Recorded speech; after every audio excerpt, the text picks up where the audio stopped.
Halo, assalamualaikum warahmatullahi wabarakatuh.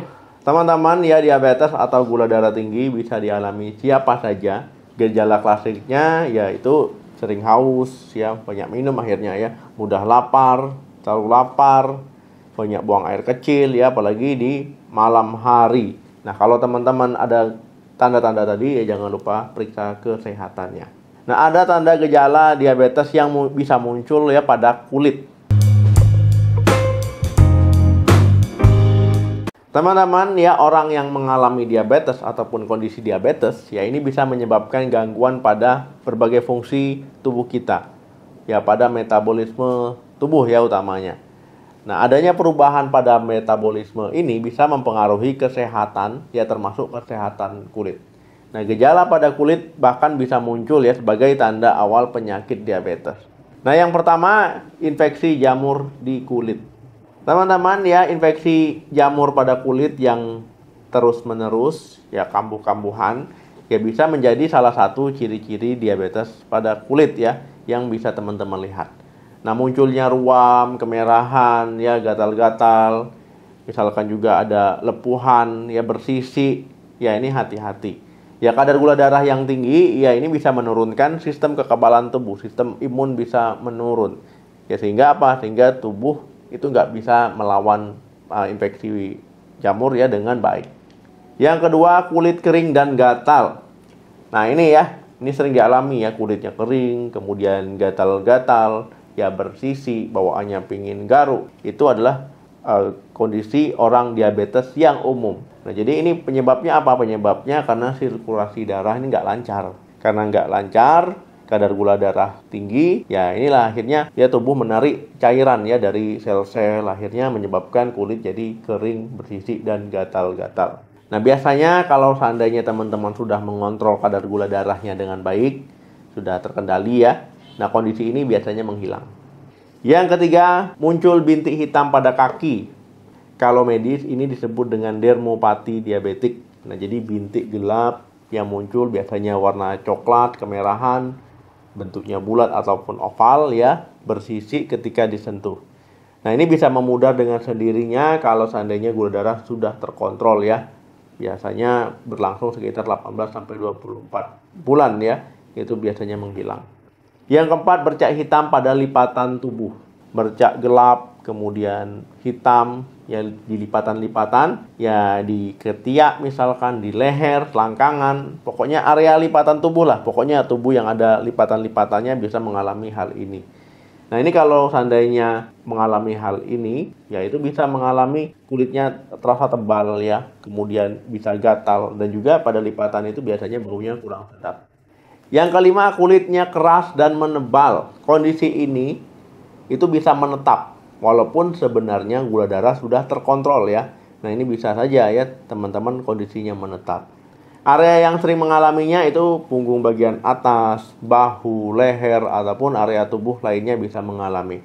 Kalau dalam medis disebut dengan scleroderma diabeticorum. Yang keenam, benjolan berwarna kuning. Orang diabetes juga bisa menyebabkan kadar trigliserida itu jadi meningkat ataupun jadi tinggi. Akibatnya apa? Terjadi penumpukan lemak di bawah kulit, ya bentuknya bisa benjolan, bentuknya bisa variasi, ukurannya pun bisa variasi, tapi umumnya ya sebesar kacang polong, terasa gatal, lembut saat disentuh. Nah, dalam medis disebut dengan eruptif xanthomatosis. Yang ketujuh, bercak kemerahan di kaki. Nah, biasanya bentuknya bulat ya, tidak beraturan, kemudian kulit bagian tengahnya tampak pucat, serta timbul rasa nyeri kalau seandainya teman-teman tekan. Nah, ini adanya peradangan ya, disebabkan karena adanya peradangan pada pembuluh darah kecil yang berhubungan dengan faktor autoimun. Ya, ada hubungannya dengan autoimun. Kalau medis disebut dengan necrobiosis lipoidica diabeticorum ya, ataupun NLD. Yang kedelapan, ya benjolan ataupun bercak kekuningan di kelopak mata. Nah, ini xanthelasma ya. Jadi ini adalah penumpukan lemak juga. Ya, akibat kadar gula darah tinggi, jadi lemak juga ikut tinggi ya. Kadar gula darah tidak terkontrol. Benjolannya ini nggak bisa hilang dengan sendirinya ya. Jadi walaupun gula darah terkontrol nggak hilang. Jadi perlu prosedur tertentu untuk menghilangkannya. 9. Ruam kemerahan berbentuk cincin. Nah, teman-teman ya, ini disebut dengan granuloma anular. Nah, ini biasanya pada lengan ataupun kaki. Kondisi ini awalnya ditandai dengan bengkak dulu ya, bengkak kemerahan pada kulit, lama-lama bengkak tadi berubah ya bulat-bulat, kecil-kecil seperti cincin ya.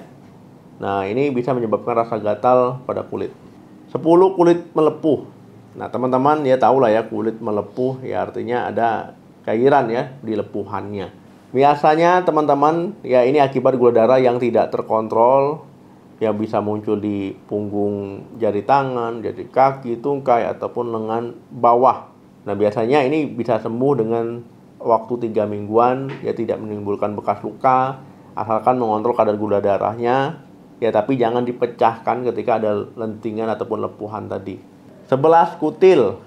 Teman-teman ya, kutil ya pada umumnya ya seperti kutil biasa ya. Ya benjolan, nggak ada rasa sakit. Nah, ini biasanya muncul pada area leher, lengan, kemudian juga tangan, kemudian kelopak mata, bawah payudara, area bokong, ya pokoknya ya di tempat umum lah. Nah, ini kutil ini bisa beresiko pada orang diabetes tipe 2, ya karena resistensi insulin, atau orang yang kehamilan, ya itu bisa mengalami kutil juga. Orang dengan obesitas juga bisa muncul kutil. 12. Luka sulit sembuh. Nah, teman-teman ya, sudah saya dijelaskan di video lain tentang kaki diabetik, ya tentang luka yang sulit sembuh. Teman-teman, kalau ada luka yang tidak kunjung sembuh, ya hati-hati. Karena nanti luka tersebut bisa jadi borok, bahkan bisa membuat jaringan mati ya, bahkan bisa diamputasi. Nah, kalau seandainya ada luka sulit sembuh, berarti ada yang menandakan kerusakan pada saraf, kemudian kerusakan pada pembuluh darah. Ya, makanya orang yang diabetes, lukanya sulit sembuh, biasanya nyerinya sudah hilang ya, ataupun sudah tumpul, sensasi nyerinya sudah berkurang. Nah, akibatnya apa? Akibat karena rusak saraf, rusak pembuluh darah, sirkulasi ke sana itu sudah berkurang, menurun ya. Akhirnya apa? Akhirnya lukanya sulit sembuh, bisa infeksi, ya penyembuhan luka malah bisa gak maksimal ya. Akhirnya apa? Akhirnya tadi muncul borok, ulkus diabetikum, ya bahkan nanti diamputasi. Jadi teman-teman, poinnya adalah ketika teman-teman mengalami gejala klasik diabetes, banyak makan, ya mudah lapar, sering haus, banyak kencing ya. Nah, kemudian berat badan turun, ya itu hati-hati ya, periksakan ke dokter. Ya, kemudian kalau seandainya disarankan untuk minum obat secara teratur ya agar gula darah terkendali. Ya, hindari stres, pola hidup sehat, olahraga teratur itu penting ya teman-teman. Ya, jaga berat badan. Oke, terima kasih yang sudah nonton sampai habis. Jangan lupa di like, di share, subscribe channel ini. Ya, semoga kita selalu diberikan kesehatan, ya panjang umur dan murah rezeki. Amin. Sampai ketemu lagi di video saya selanjutnya. Salam sehat, sampai jumpa.